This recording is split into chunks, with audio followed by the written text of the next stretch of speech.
السلام عليكم ورحمة الله وبركاته. إن الحمد لله نحمده ونستعينه ونستغفره ونعوذ بالله من شرور أنفسنا ومن سيئات أعمالنا. من يهده الله فلا مضل له ومن يضلل فلا هادي له.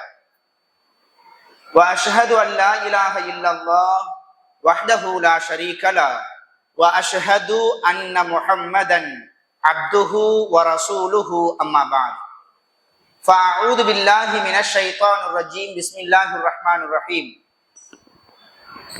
يا أيها الذين آمنوا اتقوا الله حق تقاته ولا تموتن إلا وأنتم مسلمون. قالوا سبحانك لا علم لنا إلا ما علمتنا إنك أنت العليم الحكيم.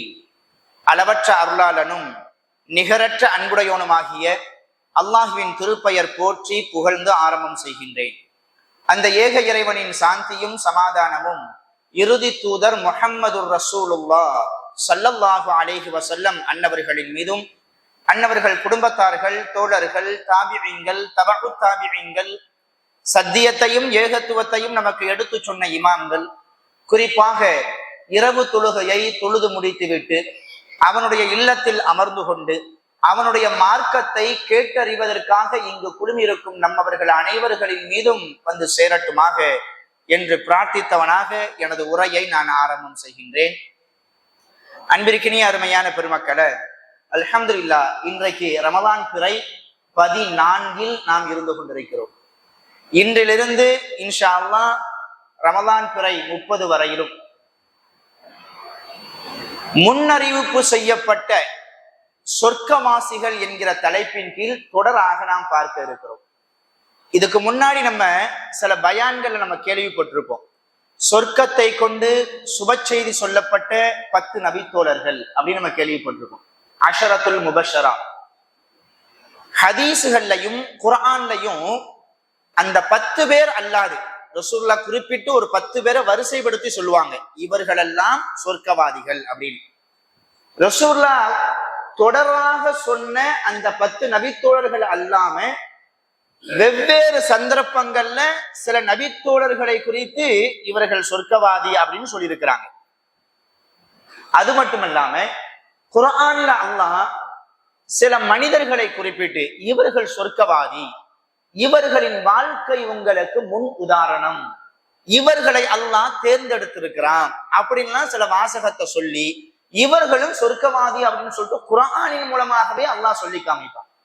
ஆகையினால இன்றிலிருந்து நம்ம சுப செய்தி சொல்லப்பட்ட அந்த 10 நபித்தோழர்கள் மட்டுமல்லாம குர்ஆன்லையும் ஹதீஸ்லையும் இன்னும் என்னென்ன யாரையெல்லாம் குறித்து அல்லாஹும் அல்லாஹுடைய ரசூலும் சொர்க்கவாதி என்று சொல்லியிருக்கிறார்களோ அவர்களை குறித்து இன்ஷா அல்லாஹ் நாம் தொடராக நாம் பார்க்க இருக்கிறோம்.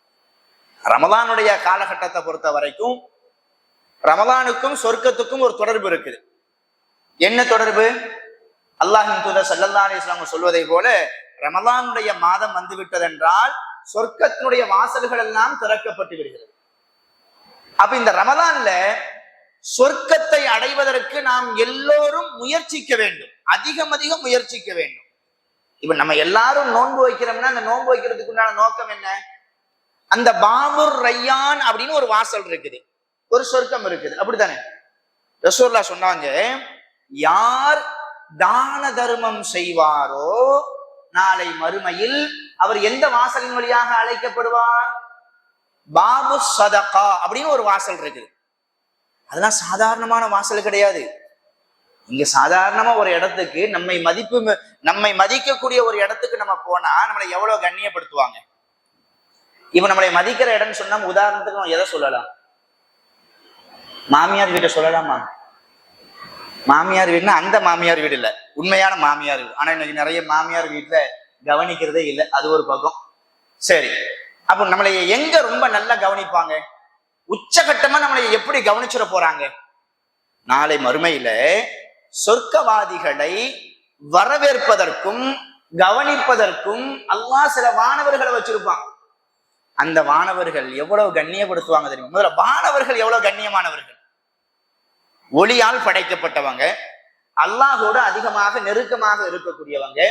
அப்படிப்பட்ட ஒரு தூய்மையான ஒரு படைப்பு சொர்க்கவாதிகளை ஒவ்வொரு வாசலில் இருந்தும் வாங்க மர்ஹபா அகலம் சகலா, வாங்க உங்களுடைய வரவு நல்வரவாக ஆகட்டும், உங்களை கொண்டு இந்த சொர்க்கம் அழகு பெறட்டும், நீங்க ரொம்ப நிம்மதியா இருங்க, சந்தோஷமா இருங்க, உங்களுடைய உள்ளத்துல எந்த ஒரு கவலையும் இருக்காது, இனிமேல் உங்களுடைய வாழ்க்கையில சலாம் மட்டும்தான் உண்டு.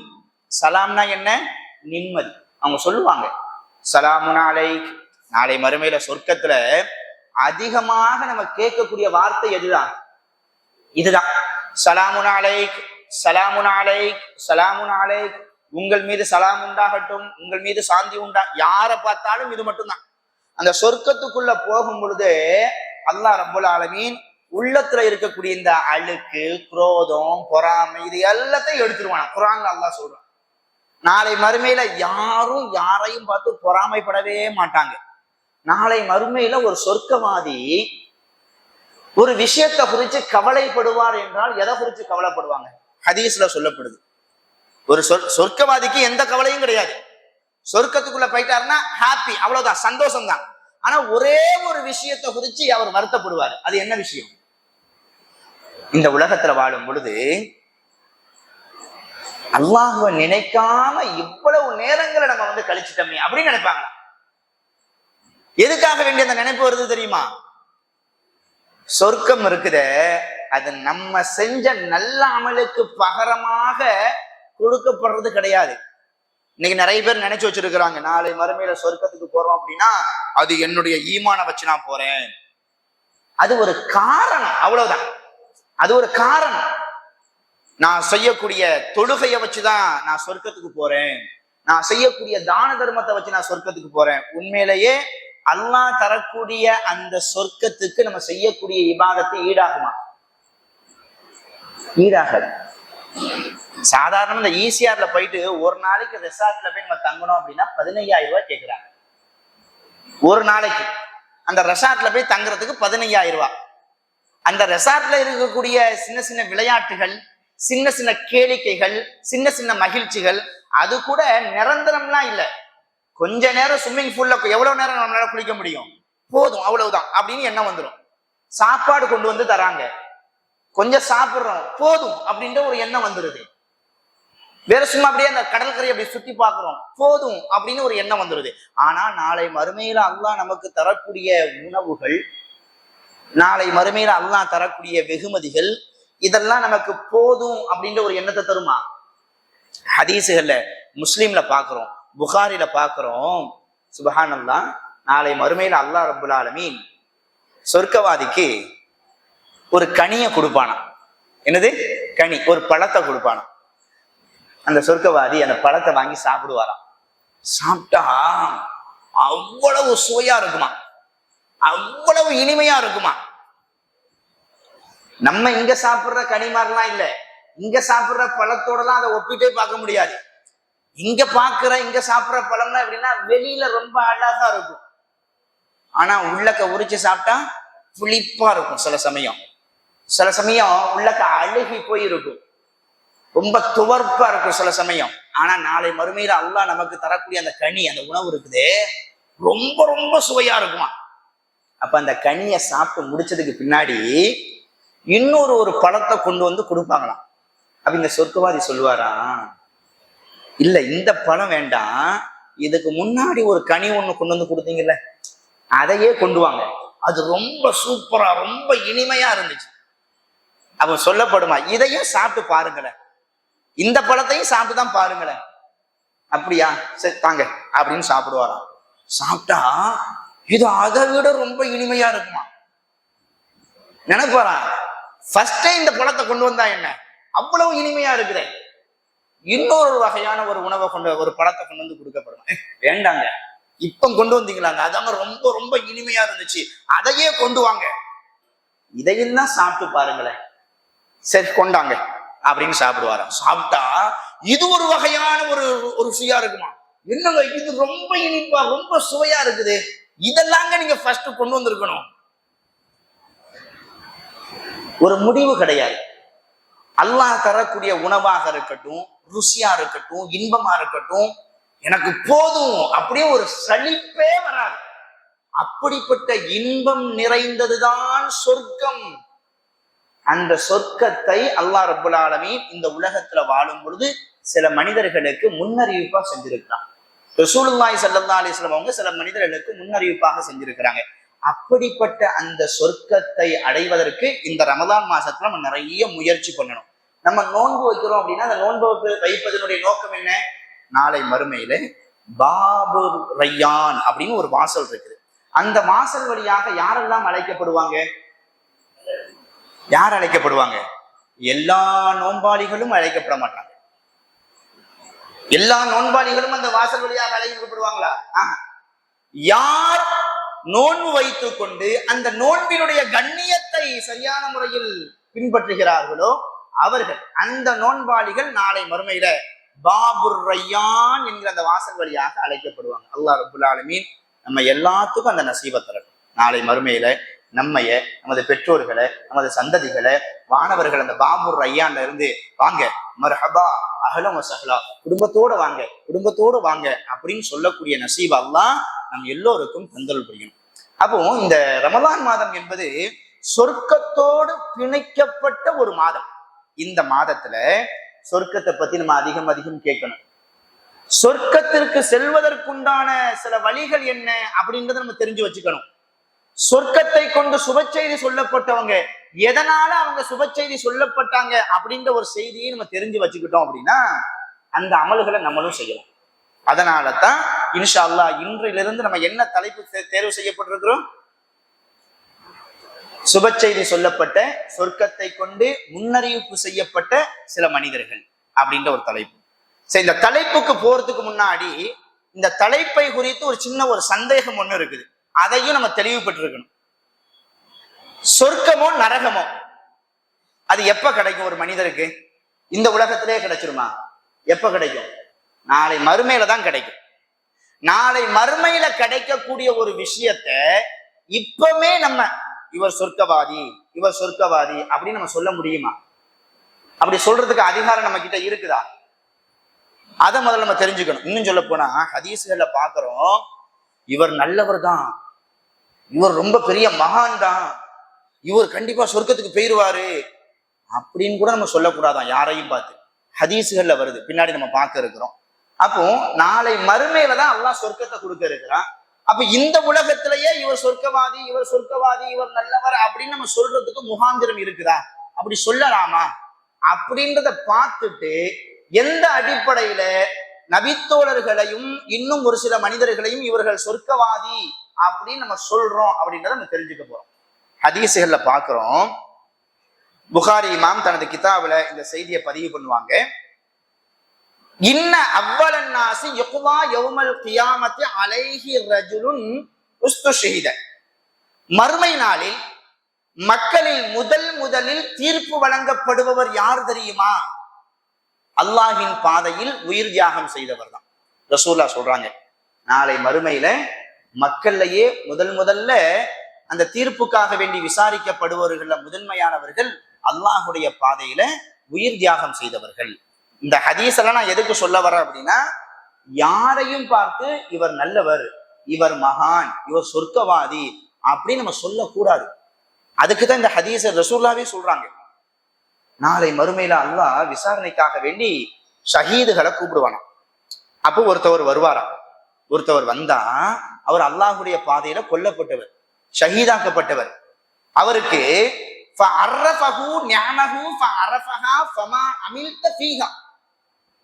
அந்த ஷஹீதுக்கு அல்லாஹ் கொடுத்த எல்லா நியாமத்துகளையும் கண்ணுக்கு முன்னாடி கொண்டு வருவானா. அவரும் நமக்கு என்னென்ன நியாமத்துகள் எல்லாம் கொடுக்கப்பட்டிருக்குது அப்படின்றத உணர்ந்து கொள்வாராம்.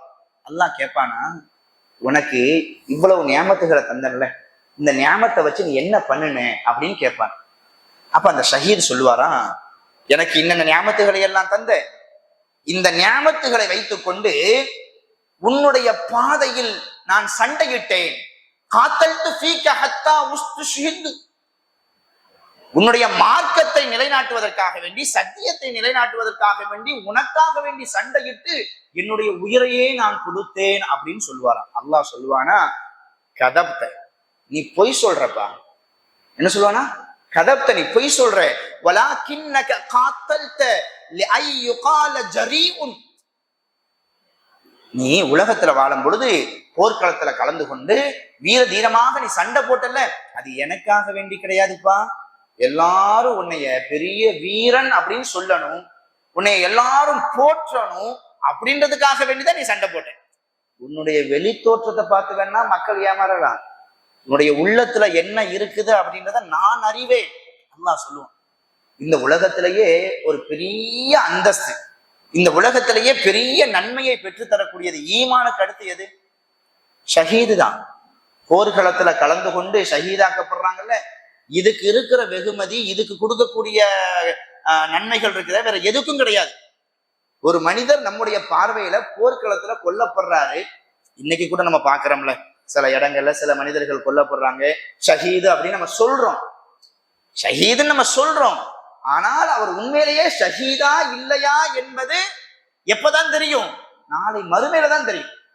இந்த பாருங்களேன், ரசூலுல்லாஹ் சொல்றாங்க, ஒருத்தர் அல்லாஹ்வுடைய பாதையில கொல்லப்படுவாரு, நாளை மறுமையில அல்லாஹ் எழுப்பி நீ எதுக்காக வேண்டி சண்டை போட்ட, நீ எதுக்காக வேண்டி கொல்லப்பட்ட அப்படின்னு கேட்கும் பொழுது, நான் உனக்காக வேண்டிதான் சண்டை போட்டேன்னு சொல்லிட்டு சொல்லுவாரா? அல்லாஹ் சொல்லுவானா? இல்ல, நீ எனக்காக வேண்டி சண்டை போடல, நீ எனக்காக வேண்டி, என்னுடைய மார்க்கத்துக்காக வேண்டி நீ உயிர் கொடுக்கற, நீ புகழப்படணும் அப்படின்றதுக்காக வேண்டிதான் நீ சண்டை போட்ட, போர்க்களத்துல கலந்துகிட்ட, உன்னுடைய உயிரையும் நீ கொடுத்த. நீ எதுக்காக வேண்டி உன்னுடைய உயிரை கொடுத்தாயோ அந்த பேரும் புகழும் உனக்கு உலகத்திலே கிடைச்சிருச்சு, இந்த உலகத்துல உனக்கு ஒண்ணும் கிடையாது அப்படின்னு சொல்லிட்டு, சும்மா உமிர பிஹி ஃபசுரிப அலா வஜ்ஹிஹி ஹத்தா உல்கிய ஃபின்னார், முகங்குப்புற நரகத்துல தள்ளப்பட்டுருவார். அல்லாஹ் பாதுகாப்பு. இத நம்ம ஒரு வரலாறா மட்டும் நம்ம படிக்க கூடாது, ஒரு செய்தியா மட்டும் நம்ம கேட்க கூடாது. இது உள தூய்மையை பற்றி பேசக்கூடிய ஒரு நபிமொழி. நம்ம எந்த காரியத்தை செய்வதாக இருந்தாலும் முதல்ல எதை சரி செஞ்சுக்கணும்? உள்ளத்தை சரி செஞ்சுக்கணும், நீயத்தை சரி செஞ்சுக்கணும். ரசூலுல்லாஹ் தொடர்ச்சியா சொல்றாங்க, இப்படி ஒருத்தவர் நரகத்துல தூக்கி தள்ளப்பட்டுருவாரு. ஒரு ரஜுலுன் தஅல்லமல் இல்ம வ அல்லமஹு வ கரஅல் குர்ஆன ஃபஉதிய பிஹி, இன்னொருத்தர் பாத்தீங்கன்னா ஒரு பெரிய அஜ்ரத், பெரிய ஆலிம், அவர் அல்லாஹ்வுக்கு முன்னாடி கொண்டு வரப்படுவாராம். அவர்கிட்ட அல்லாஹ் கேட்பானா, உனக்கு இவ்வளவு ஞாபகத்துகளை தந்தேன், நல்ல அழகான முறையில குர்ஆன் ஓதக்கூடிய ஆற்றலை தந்தேன், நல்ல கல்வியை மனப்பாடம் செய்யக்கூடிய அந்த ஆற்றலை தந்தேன், தான் கற்ற கல்வியை மற்ற மக்களுக்கு எப்படி எடுத்துரைக்க வேண்டும், ஃபஹ்மியத் தஃஹீமியத், ரெண்டையும், விளங்கக்கூடிய ஆற்றல், விளக்கக்கூடிய ஆற்றல், இந்த ரெண்டையுமே நான் உனக்கு தந்தேன். இப்படிப்பட்ட கல்வியை உனக்கு நான் தந்தேனே, இந்த கல்வியை வைத்து, இந்த திறமையை வைத்து, இந்த ஞானத்தை வைத்து நீ என்ன செஞ்ச அப்படின்னு கேட்பான். அப்ப அந்த அறிஞர் சொல்வாராம், தஅல்லம்துல் இல்ம வ அல்லம்துஹு வ கரஅத்துல் குர்ஆன, நான் அந்த குர்ஆன் எல்லாம் கத்துக்கிட்டேன், கல்வியெல்லாம் கத்துக்கிட்டு எல்லாத்தையும் நான் உனக்காக வேண்டிதான் நான் செலவு செஞ்சேன், உனக்காக வேண்டிதான் நான் எல்லாத்துக்கும் நான் கற்றுக் கொடுத்தேன் அப்படின்னு சொல்லுவாங்க. அல்லாஹ் சொல்லுவாங்க, பொய் சொல்லாத, நீ பொய் சொல்ற, நீ என்ன அதுக்கு எனக்காக வேண்டியா எல்லாம் செஞ்ச, எனக்காக வேண்டியா மக்களுக்கு நீ உரை நிகழ்த்தின, எல்லாரும் நீ ஒரு பெரிய அறிஞர், பெரிய ஆலிம், ஒரு பெரிய பேச்சாளர், இவர் பேசினா ரொம்ப அழகா இருக்கும், அல்லாஹ் பாதுகாக்கணும், என்னையும் உங்களையும் இந்த நிலையிலிருந்து அல்லாஹ் பாதுகாக்கும். இன்னைக்கு சில பேருக்காக வேண்டியும் புகழுக்காக வேண்டியும் மார்க்கத்தை சொல்லக்கூடியவர்களாக, மார்க்கத்தை வளைக்கக்கூடியவர்களாக, ஒரு சிறிய ஆதாயத்திற்காக வேண்டி, உலகத்துடைய இன்பத்திற்காக வேண்டி, சத்தியம் இதுதான் என்று தெரிந்தாலும் கூட அந்த குர்ஆனையும் சுன்னாவையும் தன்னுடைய சுயலாபத்திற்காக வேண்டி எப்படி வளைக்கிறார்கள். நீ கண்கூட நம்ம பார்க்கிறோமா இல்லையா? இன்னைக்கு மார்க்கத்தின் பெயரால மிகப்பெரிய அவதூறுகள், மிகப்பெரிய பாவங்கள் எல்லாம் இன்னைக்கு செய்யப்படுதுன்னா அதுக்கு மூல காரணம் யாராக இருக்கக்கூடும்?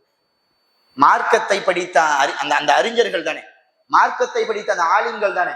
அவங்க சரியான முறையில மக்களுக்கு மார்க்கத்தை சொல்லி கொடுத்திருந்தா, ஆக நான் எதுக்காக வேண்டியும் இந்த குர்ஆன் சுன்னாவை நான் விட்டுற மாட்டேன், நான் எதுக்காக வேண்டியும் நான் கற்ற கல்வியை மற்றவர்களுக்காக வேண்டி, சிறிய தொகைக்காக வேண்டி, வர எதுக்காக வேண்டியும் நான் விற்க மாட்டேன், உள்ளத உள்ளபடி நான் சொல்வேன் என்று மார்க்க அறிஞர்கள் அன்றிலிருந்து இன்று வரைக்கும் அப்படியே இருந்திருந்தாங்கன்னா இன்னைக்கு இவ்வளவு பெரிய குழப்பங்களும் இவ்வளவு பெரிய பிரச்சனைகளும் இந்த சமுதாயத்துல இருந்திருக்குமா? மார்க்கத்தின் பெயராலேயே நல்லாவே தெரியுது இது குர்ஆன் சுன்னாவிற்கு மாற்றமானது, இது செய்யக்கூடாது அப்படின்னு தெரிஞ்சும் கூட குர்ஆன் சுன்னா சொன்னாலும் இந்த இமாம் இப்படி சொல்லிட்டாரு அதனால நான் இப்படிதான் இருப்பேன், இந்த இமாம் சொல்லிட்டாரு அதனால நான் இப்படிதான் இருப்பேன் அப்படின்னு வீம்புக்காக வேண்டி மார்க்கத்திற்கு முரணான விஷயங்களை செய்யக்கூடியவங்க இன்னைக்கு உலகத்துல இருக்கிறாங்களா இல்லையா? பெரிய வேதனையான ஒரு விஷயம். பேய் விரட்டக்கூடியவங்க இருக்கிறாங்க. யாரு? பேய் விரட்டக்கூடியவங்க. அதுக்கு சில வியாக்கியானமும் கொடுக்குறாங்க. பேய்னா இப்படி ஜின்கள், கெட்ட ஜின்கள் அவங்கள வசப்படு அப்படி சொல்றவங்களை கூட ஓரளவு ஏத்துக்கலான்னு வைங்களேன். குர்ஆனுக்கு இப்படி ஒரு விளக்கத்தை கொடுக்குறாங்க. அல்லாஹ் சில உயிர்களை மட்டும் தன் வசம் கைப்படுத்திக்கிடுவான், சில உயிர்களை இந்த உலகத்திலேயே விட்டுருவான். அந்த உயிர்கள் யாரு தெரியுமா? தீராத ஆசையோடு யார் மௌத்தாடுறாங்களோ அவங்கள அல்லாஹ் அந்த உயிரை கைப்பற்ற மாட்டான். ரொம்ப அநியாயமான முறையில எந்த உயிர் கொல்லப்படுதோ அந்த உயிரும் வானத்துக்கு போகாதான். அந்த உயிர் இந்த உலகத்திலேயே பழி வாங்குறதுக்காக வேண்டி சுத்திக்கிட்டே இருக்குமா. அந்த பழி வாங்கக்கூடிய அந்த விஷயங்கள்லாம் முடிஞ்சதுக்கு பின்னாடிதான் அந்த உயிர் எங்க போகுமா? அல்லாட்ட போகுமா. அவன் பழி வாங்குறதுக்காக வேண்டி அப்படி துடிச்சுக்கிட்டே இருக்கும்ல, அந்த மாதிரி கெட்ட ஆத்மாக்கள் தான் நாங்க பேயின்னு சொல்றோம். அதையெல்லாம் பிடிச்சி அடைச்சி வச்சு அதை நாங்க என்ன செய்யறோம்? பரலோகத்துக்கு நாங்க அனுப்பிச்சு வச்சுட்டு இருக்கிறோம். இதை சொல்றது யாரு? ஆலிம் என்கிற பெயர்ல. அல்லாஹ் பாதுகாக்கும். அல்லாஹ் தான் குர்ஆன்ல எவ்வளவு தெளிவா சொல்றாங்க. ஸல்லல்லாஹு அலைஹி வஸல்லம் அவங்க எவ்வளவு தெளிவா சொல்றாங்க. அப்ப இப்படிப்பட்ட தவறுகளை செஞ்சிட்டு அதை வெளிப்படையாகவே மக்களுக்கு இதான் உண்மை அப்படின்னு சொல்றாங்கன்னா இது எவ்வளவு பெரிய அநியாயம். அப்போ சில அறிஞர்கள், சில ஆலிம்களை அல்லாஹ் மறுமையில கூப்பிட்டு விசாரிப்பான். உனக்கு எவ்வளவு ஆற்றலை தந்த, எவ்வளவு கல்வியை தந்த, அதை கொண்டு நீ என்ன செஞ்ச? அப்ப அவன் சொல்லுவான, நான் உனக்காக வேண்டி பாடுபட்ட, நீ பொய் சொல்ற, உலகத்தினுடைய ஆதாயத்திற்காக வேண்டி புகழுக்காக வேண்டிதான் நீ அப்படி செஞ்ச, போ நீனும் நரகத்துக்கு போ அப்படின்னு சொல்லுவோம். நம்ம நினைப்போம் பரவாயில்ல, தொப்பிலாம் போட்டுக்கிட்டு கோட்லாம் போட்டுட்டு ஜிப்பாலாம் போட்டு இவர் பெரிய அஜரத்துப்பா, 10 வருஷம் 12 வருஷம் படிச்சிருக்கிறாரு, இவரெல்லாம் பெரிய ஆளாதான் இருப்பாரு, இவரெல்லாம் சொர்க்கத்துக்கு போயிடுவாரு, கூட ஒரு 4-5 பேரையும் சேர்த்து கூட்டு போயிடுவாரு அப்படின்னு நம்ம நினைப்போம். ஆனா மறுமையில தான் அவருடைய நிலைமை தெரியும், அவர் யாரு என்ன எப்படிப்பட்டது. அப்ப இந்த உலகத்துல வாழும் பொழுது இவர் சொர்க்கவாதி, இவர் நல்லவர், இவர் வல்லவர் அப்படின்னு நம்ம சொல்லிடவே முடியாது. ரசூல் ஸல்லல்லாஹு அலைஹி வஸல்லம் அதுக்கு அடுத்து சொல்றாங்க, இது ரொம்ப முக்கியமானது, இந்த காலகட்டத்துக்கு தேவையான ஒரு விஷயம். ஒரு பெரிய செல்வந்தர், அந்த செல்வந்தரை கூப்பிட்டு அல்லாஹ் சொல்வானா, உனக்கு எவ்வளவு செல்வத்தை கொடுத்தேன், எவ்வளவு விசாலமான வீட்டை கொடுத்தேன், எவ்வளவு ஆஸ்தி அந்தஸ்தை கொடுத்தேன், அதையெல்லாம் நீ எப்படிப்பா செலவழிச்ச? ரப்பே, எந்தெந்த வழியிலெல்லாம் செலவு செய்தால் உன்னுடைய திருப்தி கிடைக்குமோ அந்த வழிகளை எல்லாம் தேடி தேடி தேடி தேடி பார்த்து என்னுடைய காசு பணத்தை எல்லாம் செலவு செஞ்சது உண்மைதான். அவர் கஞ்சன்லாம் கிடையாது, நல்லா புரிஞ்சுக்கணும். கஞ்சனா இருந்தா அப்படின்னா அவன் நரகத்துக்கு போயிருவான், அது ஒரு பக்கம். இவர் செல்வந்தர், கொடுக்கக்கூடிய செல்வந்தர் தான். யாராச்சும் ஒருத்தர் வந்தாரு அப்படின்னா இந்த 10,000 வச்சுக்கோ, யாரா இந்த 20,000 வச்சுக்கோ, அந்த 1 லட்சம் எல்லாம் கொடுத்துருவதான். எதுக்கு கொடுத்த? அல்லாஹ் கேட்பான். எதுக்கு கொடுத்த? யாருக்கு கொடுத்த? எவருக்காக வேண்டி கொடுத்த? உனக்கு தான் நான் கொடுத்தேன், உனக்காக வேண்டிதான் கொடுத்தேன். அல்லாஹ் சொல்லுவான், எனக்காக வேண்டியா கொடுத்தேன்? எல்லாரும் நீ பெரிய வல்லன்னு சொல்லணும், கொடை வல்லன்னு சொல்லணும், அந்த பேருக்காக வேண்டிதான் நீ கொடுத்த, அந்த பேர் உனக்கு கிடைச்சிருச்சு, போ நீனும் நரகத்துக்கு போ. தான தர்மம் நம்ம செய்யணும். தான தர்மத்திலே ரொம்ப சிறந்த தான தர்மம் எதுன்னு நீங்க நினைக்கிறீங்க? ரசூலுல்லாஹ் சொல்லுவாங்க, வலது கை கொடுக்கும். அது எதுக்கு தெரியாது? இடது கைக்கு தெரியாது. வருத்தமான ஒரு செய்தி, யாரும் தவறாக நினைக்க வேண்டாம், யாரையும் சற்று குத்தி பேசுறேன்னு சொல்லிட்டு நம்ம நினைக்க வேண்டாம். நம்ம கிட்ட இந்த தவறு இருந்துச்சுன்னா நம்ம திருத்திருக்கிறதுக்காக வேண்டிதான். இன்னைக்கு சில தான தர்மங்கள் எல்லாம் விளம்பரத்திற்காக வேண்டியே செய்யப்படுதோ அப்படின்னு நினைக்கக்கூடிய அளவுக்கு ரொம்ப மனவேதனையை ஏற்படுது.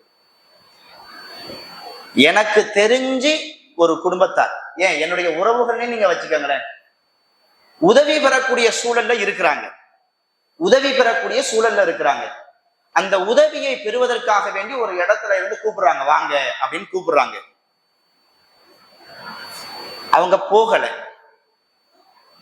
அப்போ என்கிட்ட சொன்னாங்க, நான் கேட்டேன், கஷ்டப்பட்டுட்டு தானே இருக்கிறீங்க, நீங்க அந்த உதவியை பெறதுல எந்த ஒரு தவறும் இல்லை, நீங்க போய் அந்த உதவியை வாங்கிக்கலாமே அப்படின்னு நான் சொன்னேன்.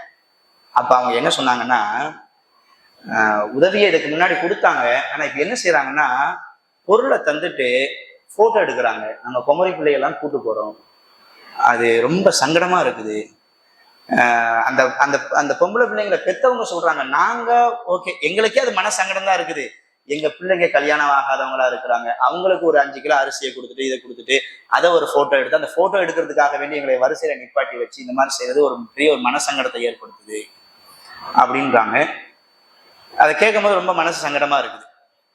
இன்னைக்கு கூட பாத்தீங்கன்னா ரமலான்ல ஒரு பெரிய இபாதத்தாக, இது மட்டும்தான் இபாதத் என்பதாக நினைச்சு சில மனிதர்கள் செஞ்சுட்டு இருக்கிறாங்க.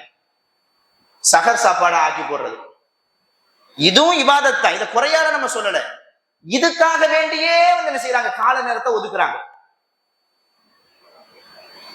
சஹர் வரைக்கும் சாப்பாடு செய்யறாங்க, சாப்பாடு விநியோகம் செய்யறாங்க. ஆனா அவங்க ஃபஜ்ர் தொழுகாம என்ன செஞ்சாங்க, தூங்கிடுறாங்க. இது ஒரு வருத்தம், இது தவறு தானே இது. அல்ஹம்துலில்லாஹ், இல்லாதப்பட்ட மக்களுக்கு நம்ம சஹரை கொடுக்கறது, சஹர் சாப்பாடு கொடுக்கறது நிறைய நன்மையை தரும். ஆனா இன்னென்ன வீட்டார்ல போய் நாங்க கொடுத்தோம்னு சொல்லிட்டு போட்டோவை எடுத்து வீடியோ எடுத்து போடுறத நம்ம தவிர்த்துக்கலாம். ஆனா அவங்க பக்கத்துல இருந்து என்ன சொல்றாங்கன்னா, நாங்க ஸ்பான்சர் வாங்கி செய்யறோம், அந்த மாதிரி மக்களுக்கு வந்து நம்ம கொடுக்குறோம் அப்படின்றது அவங்களுக்கு தெரியணும்ல. அதுக்காக வேண்டிதான் நம்ம சொல்லுங்க. நீங்க யார் ஸ்பான்சர் தராங்க அவங்கள்ட்ட சொன்னாங்க, போட்டோ எடுக்க மாட்டேங்க, வீடியோ எல்லாம் எடுக்க மாட்டேங்க, நீங்க நம்பி கொடுக்குறாந்தா கொடுங்க, நம்ம அல்ஹம்துலில்லாஹ் நல்ல பலன் செய்வோம். முடிஞ்ச அளவுக்கு இந்த தான தர்மம் செய்யும் பொழுது, உதவிகள் செய்யும் பொழுது, உதவிகளை பெற அந்த போட்டோ எடுக்கிறது, அந்த மாதிரி இந்த சஹர் சாப்பாடு கொடுக்கறது, இஃப்தாரை கொடுக்கறது, இந்த போட்டோ எடுத்து இதை தவிர்த்துக்கிட்டா மிக நன்மையானதாக இருக்கும். அதே போல சில வணக்கங்களும் இன்னைக்கு வந்து என்ன செய்யப்படுதுன்னா விளம்பரங்களாக ஆக்கப்படுது. உம்ராக்கு போறாங்க, இது ஒரு சிறந்த ஒரு வணக்கம். ஆனா அந்த உம்ரால போயிட்டு இந்த நோய் எல்லாத்துக்கும் இருக்கு, அதான் நம்மளை பாதுகாக்கணும். உம்ராவெல்லாம் முடிச்சுட்டு அல்லது உம்ராக்கு முன்னாடியோ ஒரு செல்ஃபி எடுத்து அந்த மக்காவோட, அந்த காபத்துல்லாவோட சேர்த்து நானும் மக்காவும் அப்படின்னு நல்ல டைட்டில்லாம் பாத்தீங்கன்னா ரொம்ப அற்புதமா இருக்கும். இந்த டைட்டில்லாம் அடிச்சுக்கவே முடியாது. ஆனா எங்க போய் எடுக்கிறாங்கன்னு தெரியல, அந்த டைட்டில் நானும் மக்காவும் அப்படின்னு நினைச்சுறாங்க, போடுறாங்க. அப்போ இதை நம்ம கேலியாகவோ நகைச்சுவைக்காக வேண்டிய சொல்லல. இபாதத்தை நம்ம விளம்பரப்படுத்த தேவையில்லை. அல்லாவுக்கும் நமக்கும் மத்தியில் உண்டான ஒரு இபாதத் இது. நம்ம செய்ய மாட்டோம்ல, தொழுகும் பொழுது முன்னாடி கேமரா வச்சுட்டு நம்ம தொழுகிறது, இந்த மாதிரி செய்ய மாட்டோம். ஆனா ஒருத்தர் நல்ல அழகான ஒரு கேள்வி கேட்டாருங்க. சரிங்க, இதெல்லாம் செய்யறது பயானுங்கிறது ஒரு இபாதத் தானே, அதை மட்டும் நீங்க வீடியோ எடுத்து நல்ல அழகா கலர் கலரா வச்சு இதை மட்டும் நீங்க செய்றீங்களே. ஒரு விஷயத்தை நம்ம அடிப்படையா புரிஞ்சுக்கணும். சில வணக்கங்களை கமுக்கமா செய்யணும், அது அல்லாவுக்கும் நமக்கு. இந்த பயானை யாரும் கேட்காம இந்த ரூமுக்குள்ள மட்டும் இருந்து நான் செஞ்சிடக்கூடாது. அது யாருக்காச்சும் பிரயோஜனம் இருக்கும், 4 பேருக்கு தெரியணும் அப்படின்றதுக்காக வேண்டிதான் இந்த பயானை. 4 பேர் கேட்கணும், 4 பேருக்கு இந்த செய்தி போய் சேரணும் அப்படின்றதுக்காக வேண்டிதான் இந்த பயானை, இந்த செய்தியை. இது இபாதத் தான். ஆனா இந்த இபாதத்து எப்படி இருக்கணும்னா 4 பேருக்கு போய் சென்றடைகிற மாதிரி இருக்கணும். 4 பேர் கேட்கும் பொழுது காது கொடுத்தா நல்ல ஒரு விஷயமா இருக்குது, மனசுக்கு இதமா இருக்குது, நம்மளை நாமளே திருத்திக்கிறதுக்குண்டான ஒரு வாய்ப்பு ஒண்ணு கிடைக்குது அப்படின்னு நினைக்கக்கூடிய அளவுக்கு இந்த சொற்பொழிவுகள் இருக்கணும். பேசக்கூடியவர் எண்ணத்தை வந்து தூய்மைப்படுத்திக்கணும், அவ்வளவுதான். அப்ப பெரும்பாலும் அல்ஹம்துலில்லாஹ் இன்னைக்கு நடைபெறக்கூடிய சில இபாதத்துகள் வந்து ரொம்ப ரொம்ப தூய்மையான முறையில சில மக்கள் செய்யறாங்க. அதையே அல்ஹம்துலில்லாஹ் நாமும் செய்ய ஆரம்பிக்கணும். இந்த மாதிரி விளம்பரங்கள், போட்டோக்கள், வீடியோக்கள் இதையெல்லாம் தவிர்த்துக்கிட்டா மிக மிக நன்றாக இருக்கும். எதுக்காக வேண்டி சொல்றேன்னா, இந்த இப்ப நம்ம ஒரு ஹதீஸ் சொன்னோம் பாருங்க, பெரிய செல்வந்தர் தான், கொடுக்குறாரு. இந்த ஷைத்தான் இருக்கிறான் பாருங்க, ரொம்ப மோசமானவங்க. எப்ப வந்து இந்த மனசுல வந்து கெடுத்து விடுவான்னு தெரியாது. குறிப்பா சில வணக்கங்கள் இருக்குது, தொழுகை, இது 2வது பாத்தீங்கன்னா இந்த தான தர்மம். இந்த 2லயும் ஷைத்தான் ஒரு நொடி பொழுதுல வந்து இஹ்லாசியத்தை கெடுத்து விட்டு போயிடுவான். உங்க வாழ்க்கையில நடந்திருக்குதான்னு சொல்லி நீங்க கொஞ்சம் சுய பரிசீலனை செஞ்சு பாருங்க. அல்லாஹ் கொஞ்சம் சொல்லி தக்பீர் கட்டுவோம் ஒரு 2 ரக்காத் தொழுகிறதுக்காக வேண்டி. எப்ப சர்வ சாதாரணமா தொழுதுட்டு போயிடுவோம். அல்லாஹ் கொஞ்சம் சொல்லி தக்பீர் கட்டின உடனே ஒருத்தர் பக்கத்துல நம்மள இருந்து குறுகுறுன்னு அப்படியே பாக்குறாரு, இவர் எப்படி தொழுகிறாரு, தக்பீர் எங்க கெட்டாரு, தௌஹீதை பத்தி ரொம்ப பேசுறாரு இவரு, தக்பீர் எங்க கெட்டாரு, ருக்கூல சரியா சுபஹான ரப்பியல் ஆலா ஓதுறாரா, சுபஹான ரப்பியல் அலீம் ஓதுறாரா, எப்படி செய்யறாரு அப்படின்லாம் ஒருத்தவர் பக்கத்துல உட்காந்து நம்மளை கவனிக்கிறாரு அப்படின்றது நமக்கு தெரிஞ்சுட்டுனா நம்ம என்ன செய்வோம், அப்படி கூடுதல் அந்த குஷு குழு எல்லாம் பயங்கரமா வந்துடும். அப்படியோ அப்படி இருப்போம், போவோம். எப்பவுமே சகஜமா குழுவெல்லாம் சூறாதான் நம்ம ஓதுவோம், அப்படித்தானே. அன்னைக்கு ஒருத்தர் யாராச்சும் ஒருத்தர் பார்க்க ஆரம்பிச்சிட்டாருன்னா எந்த சூறா ஓத ஆரம்பிச்சிருவோம்? நமக்கு தெரிஞ்ச பெரிய சூறா வல்லுஹாவை ஓத ஆரம்பிச்சிருவோம், அல்லது வல்லேலியை ஓத ஆரம்பிச்சிருவோம். தினமும் ஓதுனா தானே அது தொழுகையில நமக்கு வரும். யாராச்சும் எப்பமாச்சும் ஒருக்கு பாக்குறாரு வைக்கிறாருன்னு சொல்லி ஓதுனா அது எங்கேருந்து வரும் நமக்கு? எப்படியோ 2 நிமிஷத்துல முடிக்கிறத ஒரு 5 நிமிஷமா ஆக்குவார். ஷைத்தான் வருவான், நீ பார்த்தா பாரு, பார்க்காட்டா போ, எப்ப தொழுகிற மாதிரி நான் தொழுகிறேன் அப்படி நம்முடைய எண்ணம் இருக்குது. ஷைத்தான் வந்து கெடுப்பான். அவர் பாக்குறாரு, சரியா தக்பீரை நல்லா கேட்டு, சரியா கேட்டு, நெஞ்சில கேட்டு அப்படின்னு சொல்லுவான். அவனுக்காக பக்கத்துல உள்ளவனுக்காக வேண்டி சரியா தக்பீர் கட்டுவான். ருக்கு முதுவ சரியா வை, சுபஹான ரப்பியல் 3 தடவை சொல்லு. அவன் கவுண்ட் பண்ணிட்டு இருக்கிறான். யாரு கவுண்ட் பண்றானோ பக்கத்துல இருந்து அவன் கவுண்ட் பண்ணிட்டு இருக்கிறான், சரியா ஓது. ஷைத்தான் அப்படி கொண்டு வருவான். இதே மாதிரிதான் தான தர்மம் செய்யும் போது பாருங்க, ஷைத்தான் விட்டுற மாட்டான். நம்ம வாழ்க்கையில நடந்திருக்கும், யாராச்சும் ஒருத்தவர் நம்ம கிட்ட வந்து கஷ்டம்னு சொல்லிட்டு வந்து நிப்பாரு. எப்பவுமே சர்வ சாதாரண பாக்கெட் ஏதாச்சும் ஒரு 5 ரூபா இருக்கும், எடுத்து கொடுப்போம். 10 ரூபா இருக்கும், எடுத்து கொடுப்போம். யாராச்சும் பக்கத்துல நிக்கிறாரு, ஒரு கஷ்டப்பட்டவர் நம்ம கிட்ட வந்து கேட்கிறாரு, ரொம்ப பசியா இருக்குங்க, ஏதாச்சும் உதவி பண்ணுங்க. பக்கத்துல நம்ம என்ன கொடுக்குறாங்க பார்ப்போம். நல்ல வெள்ளையும் ஜெலையுமா இருக்கிறான், என்ன கொடுக்குறான்னு பாத்துருவோம் அப்படின்னு சொல்லிட்டு ஒருத்தர் நம்மளை கவனிக்கிறாரு அப்படின்னா நம்ம என்ன செய்வோம்? 10 ரூபாவா? 10 ரூபா கொடுத்தா இவன் மாதிரியா நினைப்பான். 4 பேர்ட்ட போய் சொல்லுவான், இவன் சரியான ஓட்டவா, இவன் என்ன செய்யலாம், சரி 50 ரூபா கொடுத்து தொலைவான். இந்த இடத்துல ஷைத்தான் வந்துருவாங்க. 10 ரூபாவை கொடுத்து யாரு அல்லாஹ்வுக்காக வேணா கொடுக்குறேன், 10 ரூபா கொடுத்துட்டு போறேன், நன்மை கிடைச்சிரும். மக்கள் பாக்குறாங்க, அந்த ஷைத்தான் கொண்டு வருவான். அப்படி மக்களுக்காக வேண்டி 50 ரூபாய் இல்லைங்க 5000 ரூபாய் கொடுத்தாலும் நமக்கு அதுல சல்லி பைசா நன்மை கிடையாது. இந்த செல்வந்தர் மாதிரிதான். அப்போ சில இபாதத்துகள் இருக்குது, அந்த இபாதத்துகளை செய்யும் பொழுது இஹ்லாசியத்தை நம்மையும் அறியாமல் ஷைத்தான் வந்து கெடுத்துட்டு போயிடுவான். அதுல ரொம்ப கவனமா இருக்கணும். அதுல குறிப்பாக இந்த தான தர்மங்கள், பிறருக்கு உதவி செய்வது, இது போன்ற சந்தர்ப்பங்கள்ல பெரும்பாலும் இஹ்லாசியத்தை சரியான ஒரு முறையில பேணணும். வெளிப்படையாக செய்வதை காட்டிலும் மறைமுகமாக அல்லாஹ்வுடைய நன்மை எதிர்பார்த்தவர்களாக நாம் செய்தோம் என்றால் இந்த ரியாவிலிருந்து நாம் பாதுகாப்பு பெறுவோம். இந்த நபிமொழி நமக்கு சொல்லி தருது. ஆக மொத்தத்துல இந்த உலகத்துல வாழும் பொழுது இவர் நல்லவர், இவர் வல்லவர், இவர் சொர்க்கவாதி, இவர் மகான் அப்படின்னு சொல்லிட்டு நம்ம யாரையும் பார்த்து சொல்ல தேவையில்லை. அப்படி ஒருத்தரை பார்த்து சொல்லணும் அப்படின்ற ஒரு அவசியம் வந்துச்சு அப்படின்னா நம்ம என்ன சொல்லணும்? ரசூலுல்லாஹ் சொல்லி தராங்க. அது என்ன வார்த்தை, அது என்ன ஹதீஸ் அப்படின்றத இன்ஷா அல்லாஹ் நாளைய தொடர்ல நம்ம அப்படி பார்க்கலாம்.